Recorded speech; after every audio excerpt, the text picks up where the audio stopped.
지난 이야기, 도막운동을 통해 왕정복구에 성공한 하급무사들. 이후 이들은 메이지 유신을 통해 강력한 천황 중심의 국가를 건설하고자 하는데 처음부터 난관에 봉착하고 만다. 학교와 군대를 세우고 신도를 국가의 정신이자 도덕률로 다루며 애국심을 고취시키려 해봤지만 전부 돈이라는 벽에 가로막힌 것이다. 이에 정부는 경제를 살리기 위해 아시아 대륙 전체를 상대로 침략 전쟁을 일으킨다. 청일전쟁과 제1차 세계대전. 일본은 이 두 번의 전쟁으로 막대한 전쟁 특수를 누리게 되고 그 돈으로 전시 경제 체제를 구축하며 더 큰 돈을 벌기 위한 작업에 돌입한다. 그건 바로 대동아 공영권. 여느 제국주의 놈들이 그랬듯 자신들도 그들과 같은 논리로 혼자서 아시아 전체를 집어삼키려 한 것이다. 그러나 이는 결국 실패로 돌아갔고 끝내 일본은 자신과 같은 족속들로부터 재판을 받게 된다.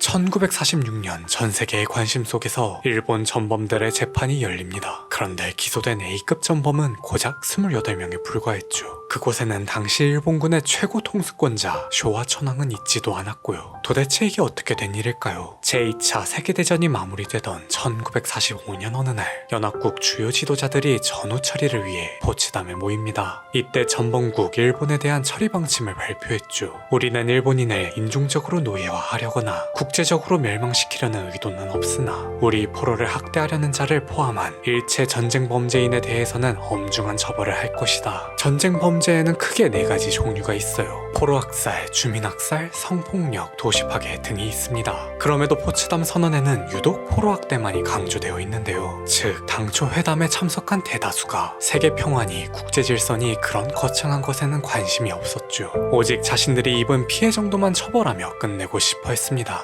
왜냐하면 그들도 본인 스스로 자격이 없다는 걸 잘 알고 있었거든요. 괜히 학살이나 식민 통치 문제까지 전부 건드렸다가는 벌집만 쑤시는 격이 되는 것은 아닌지 걱정스러웠죠. 따라서 연합국은 전후 처리 내내 천황이 한복 선언을 제대로 하든 말든 재판의 피고인들이 죄를 인정하든 말든 별 관심을 두지 않았습니다. 어차피 이 모든 건 하나의 쇼였으니까요.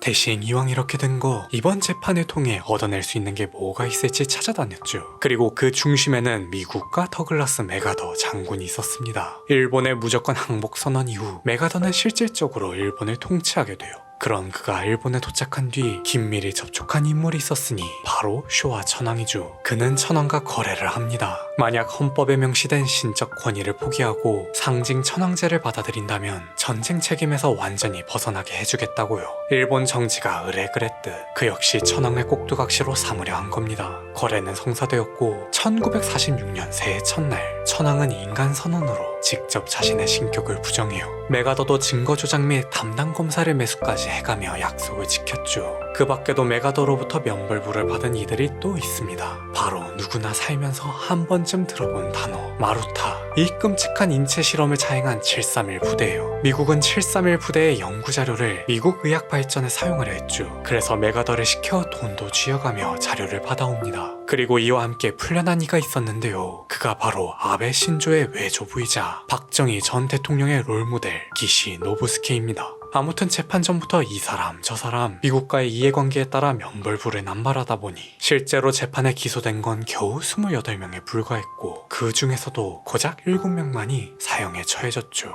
중일전쟁부터 태평양전쟁까지 약 9년간에 일본군에 의해 학살당한 민간인만 600만 명. 여기에 전쟁에서 사망한 군인과 희생자를 더하면 1000만 명도 훨씬 넘을 걸로 추정되는데 그 재판의 결과가 미국의 개입으로 난도질 당한 거예요.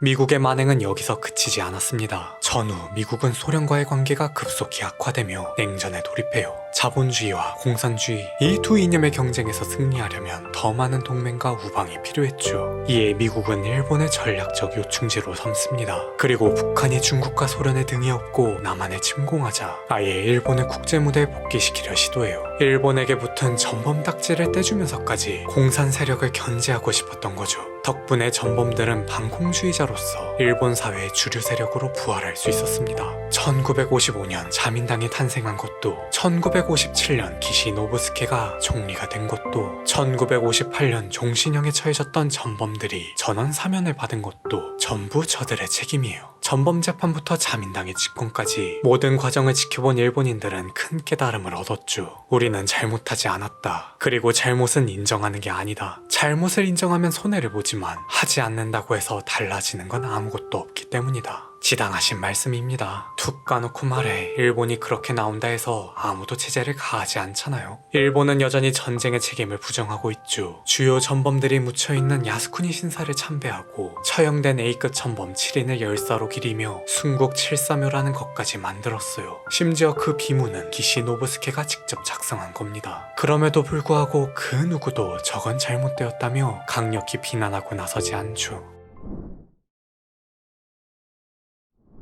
아무튼 정권을 잡은 기시 노부스케는 일본 내 공산주의자들을 색출하는데요. 이때 통일교의 교주 문선명과 손을 잡습니다. 1950년대 말 동아시아 반공이라는 기치 아래 모인 두 사람은 끈끈한 유대관계를 구축했죠. 기시 노부스케는 통일교가 일본에 완전히 자리 잡을 수 있도록 도왔어요. 종교단체로 승인하고 교단 본부로 사용할 집을 내주며 행사에도 모습을 비추는 등 최대한 뒤를 봐줍니다. 심지어 문선명이 미국에서 탈세로 수감될 적에는 직접 로널드 레이건 대통령에게 편지를 보내 제발 풀어달라고 부탁하기까지 해요. 그럼 통일교는 기시 노부스케의 도움을 받는 대가로 무엇을 해줬느냐? 바로 반공 정치단체 국제승공연합을 운영하며 자민당의 집권에 도왔죠. 이들은 주로 헌금 강요를 통해 자금을 모았는데요. 특히 영감상법이라고 해서 이걸 사면 조상들이 천국에 갈 수 있다는 식으로 신도들에게 항아리와 도자기 등을 고에게 팔아넘겨 막대한 수익을 벌어들였죠. 그러나 통일교의 전성기는 그리 오래가지 못했습니다. 1987년 기시 노부스케가 죽고 이듬해인 1988년 그의 후계자이자 사위인 아베 신타로는 일본 최대 정치 스캔들에 연루되며 사실상 정계를 떠나게 돼요. 설상가상 1990년대에 들어서는 소련이 붕괴됨에 따라 냉전 역시 막을 내렸습니다. 더 이상 자민당이 자신들을 지켜줄 이유가 없어진 거예요. 이에 통일교는 본인들이 직접 총리를 배출하기로 마음먹습니다. 그가 바로 아베 신조죠.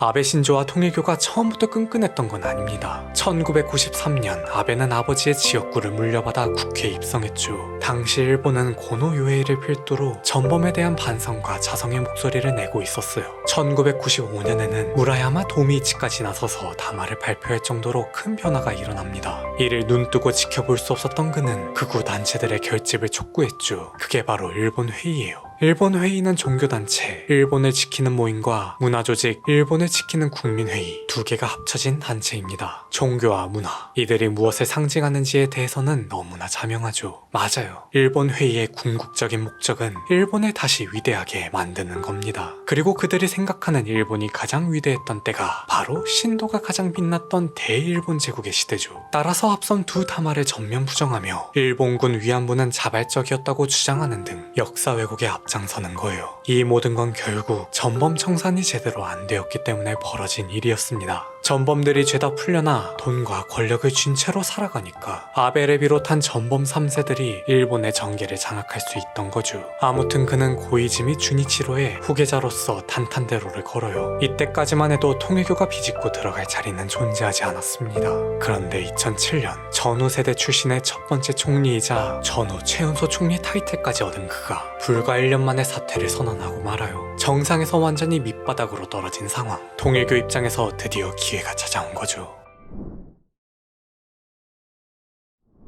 이때부터 아베는 통일교에 전적으로 기대기 시작합니다. 정확히는 자신을 지지하는 모든 종교에 의지하기 시작했어요. 크게 네 가지 단체가 있죠. 그건 바로 신도 정치연맹, 일본회의, 전일본 불교회, 그리고 통일교입니다. 정말 다양하지 않나요? 이들은 종교라는 카테고리 말고는 공통점도 없죠. 오히려 하나같이 경쟁 관계라고 할 수 있습니다. 우리는 여기서 한 가지 알 수 있는 사실이 있어요. 현재 대다수의 일본인이 믿고 있는 종교와 자민당과 밀월 관계를 유지하는 종교가 일치한다는 것을 말이죠. 다시 말해 일본에게 종교란 그저 권력을 유지하기 위한 수단에 불과했던 거예요. 그들의 조상이 처음 신도를 만들 때 그저 복이나 가져다 주길 바랬던 것처럼 말입니다. 그런 의미에서 지금의 통일교는 완전 끈 떨어졌죠. 1964년 일본에서 승인받은 이래 단 한 번의 형사처벌도 받은 적 없는 클린한 종교단체가 난데없이 민사에 해당하는 고액 헌금 논란으로 인해 해산될 위기에 처해졌으니까요. 도대체 왜 이렇게 된 걸까요? 그동안 자민당은 통일교를 비호해왔습니다. 무려 60년이 넘는 긴 세월을 자신들에게 도움이 된다는 그 이유 하나만으로 적발된 모든 형사사건을 무마시켜 주었죠. 문제는 지난 2022년 사건이 발생합니다. 바로 아베 신조 피살 사건이에요. 후보 지원 유세를 하던 아베 신조가 범인의 총격에 맞아 사망하고 만 거죠. 그리고 조사 결과 범행 동기는 통일교에 대한 원한 때문으로 밝혀집니다. 그러자 자민당은 이제와 민사에 해당하는 고액 헌금 논란을 앞세워 통일교를 해산시키려 하는 거고요. 이런 거 보면 일본이 참 그렇습니다. 달면 삼키고 쓰면 뱉는다고 그간 통일교가 타인에게 악행을 저지를 때는 모르쇠로 일관하더니 정작 그 칼끝이 자신들에게 향하자 단칼에 베어내려는 꼴이 과연 우습죠.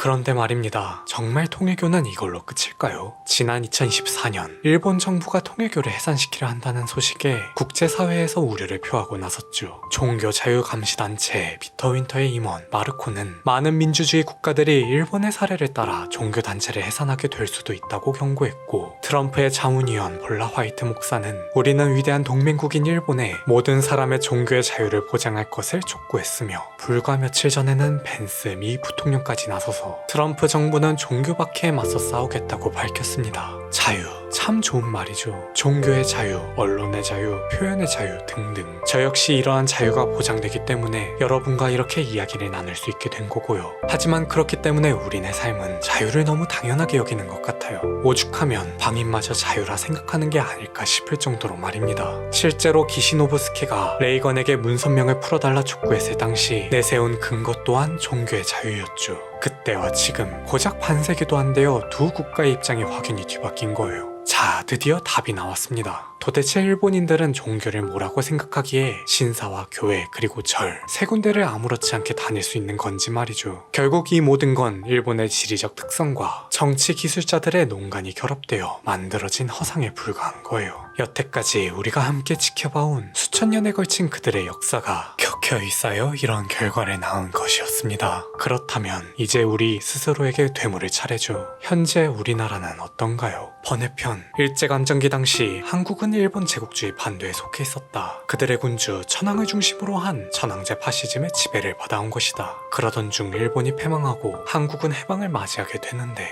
하지만 갑작스럽게 맞이한 해방은 오히려 혼란을 야기했다. 주인을 잃은 권력이 정처 없이 떠돌아다니기 시작한 것이다. 국부가 되고 싶은 이승만과 민족지상, 국가지상의 기치를 내건 이범석, 그리고 비밀리 이들을 지원한 미국까지 과연 이 셋의 불편한 동거는 어떤 결말을 맞이했을까? 해당 영상은 역사 탐방, 경비 지원 등급 이상의 채널 회원에게 제공됩니다. 채널에 가입하여 회원 전용 콘텐츠는 물론 더 많은 특별한 혜택을 누려보세요.